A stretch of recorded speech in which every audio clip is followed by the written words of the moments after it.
여자 그리스도인으로 살아가기 네 번째 시간, 오늘은 자제력에 대해 알아보겠습니다. 가족들과 서로 그것이 없으면 도저히 못 살 것처럼 생각되는 일을 일주일 동안 하지 않고 지내기를 한다면 여러분은 어떤 것이 떠오르시나요? 잠언 25장 28절 말씀에 자기의 마음을 제어하지 아니하는 자는 성읍이 무너지고 성벽이 없는 것과 같으니라 라는 말씀이 있습니다. 마음을 제어하는 것은 분노나 사랑, 감정, 음식과 성, 충동적인 모든 결정들을 말합니다. 성경은 이런 욕구를 제어하지 못하는 자들을 미련한 자라고 합니다. 왜냐하면 원수를 방어하는 수단이 없기 때문입니다. 성벽이 없는 성읍은 너무 위험합니다. 적에게 노출되어 있기 때문입니다.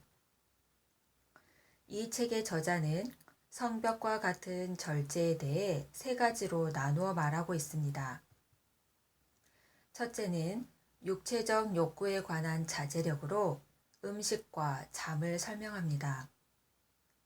음식과 잠은 육체의 즐거움과 건강 유지를 위해 하나님께서 우리에게 허락하신 선물입니다.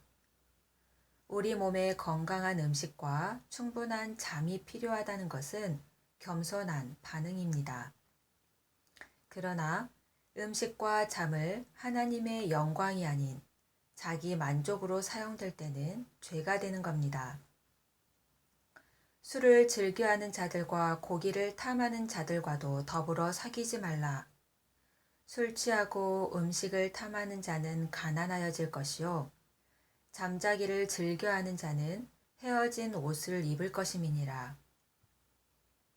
두려움을 달래거나 스트레스를 줄이기 위해 또는 우울한 감정을 떨쳐내기 위한 음식과 잠은 하나님을 영화롭게 하는 것과 거리가 멉니다. 도움과 위로는 음식과 잠이 아닌 하나님에게서 비롯됩니다. 고운 것도 거짓되고 아름다운 것도 헛되나 오직 여호와를 경외하는 여자는 칭찬을 받을 것이라. 날씬한 체형의 사회적 기준 때문에 자기 만족을 위한 절제 또한 폭식과 게으름과 마찬가지로 죄입니다. 사회가 숭배하는 이상을 따르지 말고 하나님께서 귀하게 여기시는 바를 추구해야 합니다. 적당한 음식을 먹지 않고 적당한 잠을 취하지 않으면 우리의 몸이 피로하고 지칩니다. 그러면 하나님과 교제하고 남편과 자녀를 돌보고 집안일을 하는 일이 즐거울 수 없습니다. 분주한 아침, 그리고 가족들이 돌아온 지친 오후, 어떤 모습으로 그들을 보내고 어떤 모습으로 그들을 맞이하시나요? 밤에 잠을 늦게 자서 아침에 짜증을 내며 남편을 보내셨나요? 아이들이 없는 자유를 너무 만끽하시느라 돌아오는 아이들을 기뻐하지 못하셨나요? 하나님께서 우리에게 주신 음식, 잠 또는 많은 것들을 감사함으로 받아야 합니다. 그러나 경건이 아닌 자기 만족으로 가는 모든 것들은 절제하도록 노력하셔야 합니다. 두 번째는 생각과 감정에 관한 자제력입니다. 올바로 행동하기만 하면 무슨 생각을 하고 어떤 감정을 느끼든 아무 상관이 없다는 생각은 잘못된 겁니다. 우리의 생각과 감정에 영향을 미치는 것은 조만간 우리의 행동에도 영향을 미치기 마련입니다. 우리의 생각과 감정은 진리가 아닙니다. 걱정, 의심, 두려움이 느껴질 때 우리는 성경의 말씀에 비추어 보다 진리 안에 순종해야 합니다. 그렇다고 감정을 무시하라는 말이 아닙니다.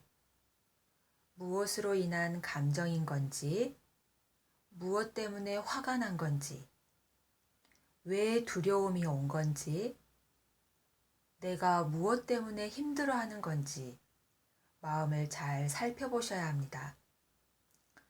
내 감정이 말해주는 게 진짜야. 난 촉이 좋아. 호르몬 때문에 짜증나는 건 어쩔 수 없잖아? 여성들은 감정이 요동칠 때가 있고 감정에 사로잡힐 때도 있습니다. 그러나 모든 생각을 사로잡아 그리스도에게 복종할 수 있는 분별의 은혜가 필요합니다. 세 번째는 행동에 관한 자제력입니다. 여성들은 늘 바쁩니다. 요리, 세탁, 간호, 조언, 청소, 정리정돈, 심부름. 그러다 보니 해야 할 일은 많은데 시간이 너무 없어! 라고 말하는 분들이 있습니다. 그 모든 것을 하려 하지 않아도 됩니다. 하나님께서 오늘 내게 맡겨주신 일을 하는 겁니다. 예수님도 모든 병자를 고치시지 않으셨습니다. 모든 이들을 찾아가지 않으셨습니다.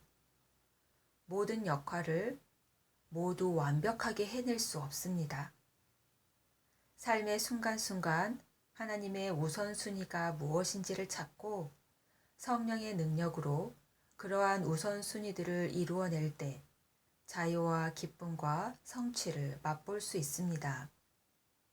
하나님은 그럴 충분한 시간을 우리에게 허락하셨습니다. 당신은 매일 최선의 결과를 얻기 위해 미리 계획하는가? 아니면 인생이 흘러가는 대로 그냥 놓아두는가? 당신은 선택 기준을 성경 말씀에 두고 있는가? 아니면 그냥 그때그때 끌리는 기분을 따라 선택하는가? 당신의 재능은 당신의 가족과 교회를 위해 쓰이는가? 아니면 단순히 자신의 만족감을 위해 쓰이는가? 당신은 모든 기회들을 성경적 우선순위에 비추어 생각하는가? 아니면 사람들의 평판을 의식하며 살아가고 있는가? 시간 쇼핑의 저자는 7가지로 자신의 우선순위를 결정했습니다. 경건의 성장, 가족 사랑하기, 교회 섬기기, 성도와 교제하기, 복음 전하기, 내 일에 집중하기, 건강 돌보기. 그런즉 너희가 어떻게 행할지를 자세히 주의하여 지혜 없는 자같이 하지 말고 오직 지혜 있는 자같이 하여 세월을 아끼라. 때가 악하니라. 무턱대고 늘 하던 대로 하루하루 살아가시면 안 됩니다. 어떤 것이 핵심적이고 중요한 기회인지를 구분해서 시간과 에너지를 쏟아야 합니다.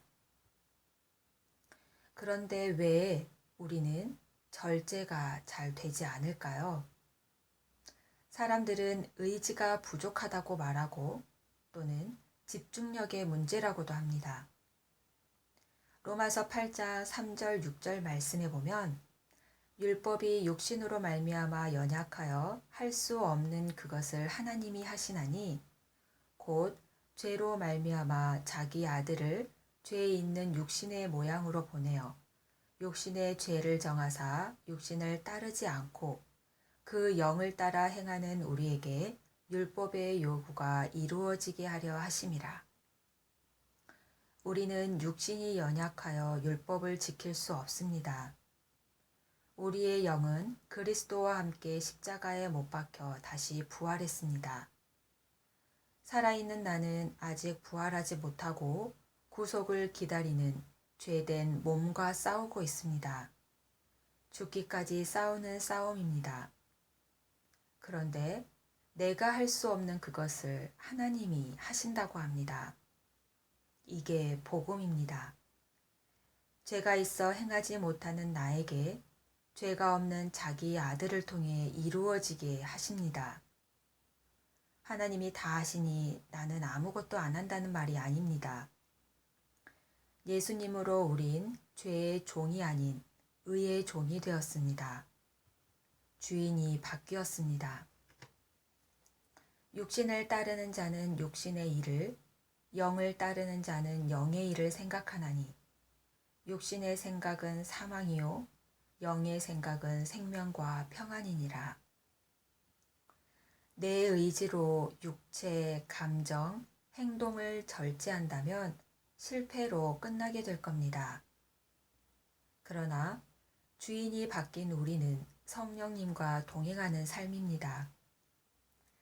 성령님은 우리를 변하게 하시고 죄를 거부하고 하나님의 말씀대로 살고 싶어 하는 마음을 부어주십니다.